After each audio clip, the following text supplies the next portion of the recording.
but how will they impact our own markets? We have our research team joining in to tell you just that.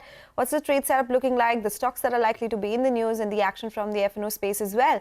A very good morning to all of you. Hormaz, let me come across to you first up. Looks like a good day for our own markets as well. The bulls would certainly be hoping for that, and it's because the setup pretty much has not changed over yesterday, because the Nifty barely moved on Wednesday, respecting that 150-point range, and that is on the weekly expiry day today that the bulls would hope that the Nifty would break past that 22,150 to 22,300 range on the upside, which has been that resistance for the Nifty around that 50 DMA mark. Same is the case for the Nifty Bank as well, continues to face resistance at 48,000. So hopefully, considering the positive global cues, there would be some upside in today's session as well. The only other positive bit is that the Nifty is making higher highs on the chart, so that would give the bulls some comfort. Yesterday's high was also higher than Tuesday's, and so on, and the lows as well. Yesterday's low was higher than Tuesday's lows. The week's also staying flat will give the bulls some comfort.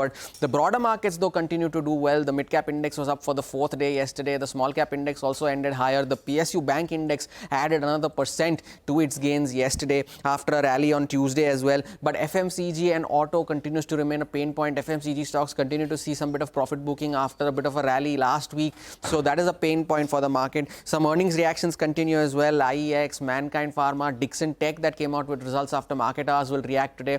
Mahindra & Mahindra, among the last few Nifty companies, will report results today, along with the likes of Biocon, JK Paper. Vodafone Idea comes out with numbers today, so that will be on the radar as well. Some extremely positive cues coming in from Wall Street. All three indices ending at a record high yesterday, and comments coming in as well. The probability now of the Fed rate hike has increased, Fed rate cut, has increased to 75% in September, and the GIFT Nifty as we speak is indicating a gap up start for our own markets. Oh, yes, it's going to be a good day, or at least looks like that for our own markets. Thank you so much, Hormaz, for that. Now, over to Abhishek. He will list out all the stocks to watch out for in today's trade. Well, to begin with LIC Housing, their asset quality has improved, 95 basis point decline in gross NP ratio. However, AUM growth continues to remain weak at just 4.3% YOY, perhaps one of the weakest that you are seeing in last 2 or 3 years or even more. Berger Paints, the revenue is up 3.1%. However, profit is up 19.5% YOY. Margins have declined 110 basis point on a YOY basis. Dixon Technologies revenues are at 4,658 crores. We were working with a poll of 5,392 crores. Even the profits are below our poll. Honeywell Automation, the revenue is up 12% YOY, but profits are up more than 32% YOY. NCC, the revenue is up 31% YOY, and profits are up 25.2% YOY. Margins have seen a contraction of 90 basis point on a YOY basis to 8.5%. So Mani Ceramics, the revenue is up 8.6%, profits are up 26.8%. Jindal Stainless, over there, the revenue is down 3.2% YOY. Profits are also down 34.5% on a YOY basis, and margins have also shrunk to 11% versus 11.7% on a YOY basis. Mankind Pharma, the revenue is up 19%, profits are up 65%. Margins have seen an expansion, 24.3% versus 24.2% versus 20.3% on a YOY basis. For Moil, the revenue is down 2.8% YOY. However, profits are up 12.5% YOY to 91 crores. NLC India, the revenue is down, profits are down, and margins have seen a massive shrunk over there on a YOY basis. Back to you.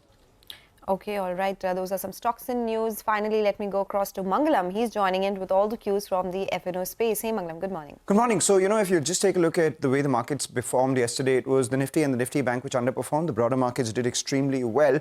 And it was once again the curse of the 22,300 mark that came by for the Nifty. In just the last 4 or 5 trading sessions, the Nifty has retraced from those levels at least a couple of times. And today, the GIFT Nifty is indicating that, the start would be right in that congestion zone. What is this congestion zone? It is the 50-day moving average as well as the 20-day moving average. So you have 22,302 and 22,317. For the market to sustain above this level is only when we can see a lot of short covering. Until then, the FIIs, they're selling in cash market. The good part about yesterday's trading session was that DII purchase outperformed FII selling, and as a result of which there was net positive flows on the cash side. However, the relentless selling in index futures by the FIs continues. Yesterday as well, close to 2,000 crores worth selling.